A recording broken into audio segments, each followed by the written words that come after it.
There's a growing push within the federal government to try to stop a super trawler from fishing in Australian waters.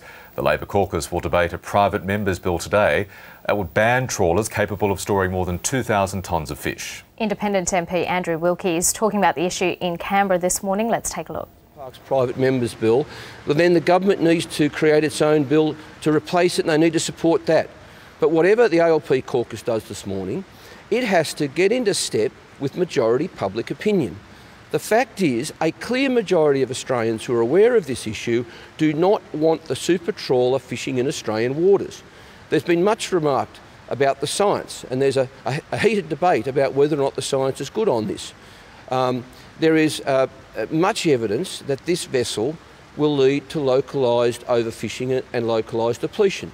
There's the fact that the whole process about the approval of the quota is in question, and I've written repeatedly to the Commonwealth Ombudsman and prompted the Commonwealth Ombudsman to investigate the Australian Fisheries Management Authority's process when it set the quota relevant to the vessel.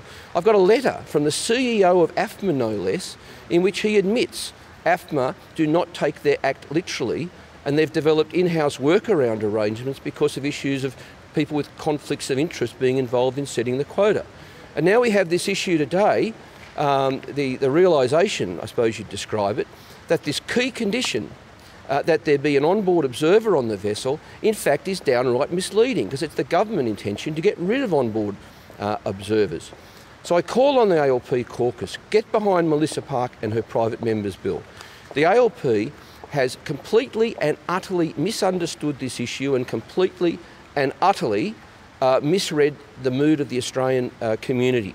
It's in a real bind, it's in a real mess. So today, just kill it. Kill the whole super trawler venture and let us all get back to work. Because the fact is, it does not have public support. It shouldn't have got to this stage. The proponent for the vessel has taken an enormous commercial risk to get the vessel to Australia before it's been approved. Well, it was a bad commercial decision, and I call on the caucus today to just put an end to this once and for all, and to get into step with majority public opinion and start representing the community. Do you think?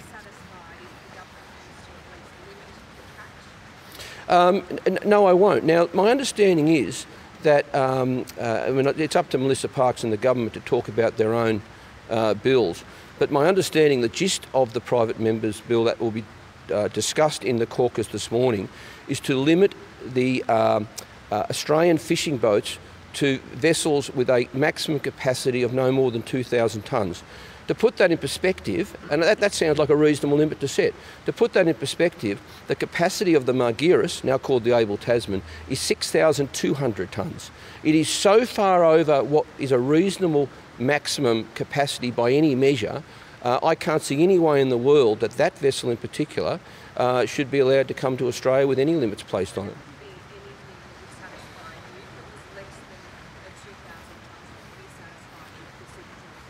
No, I and a great many Australians simply do not want to see this boat fishing in Australian waters.